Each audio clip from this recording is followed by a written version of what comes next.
Isang sikat na vlogger, napanood nyo to? Natabangan daw pagkatapos kumain ng matamis. I-explain natin yan. Okay, so disclaimer lang, hindi po ako nagbabody shame ha.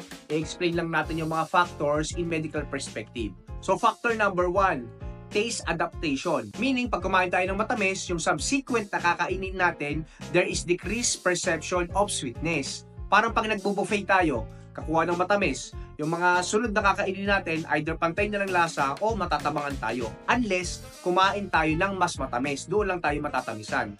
So, kita naman sa video, ang dami niyang pinagkukuhang matamis, pinagtitikman lang lahat. So, ito yung pwedeng nangyari sa vlogger. So, factor number 2, obese individual, no? In general to ha. So, ang obese individual ay may decreased taste sensitivity, no? So, according to research, dahil daw to sa 25% overall reduction ng taste buds. So, common sense na lang, kung mas mababa syempre ang taste buds mo, mas matatabangan ka talaga in general sa mga pagkain.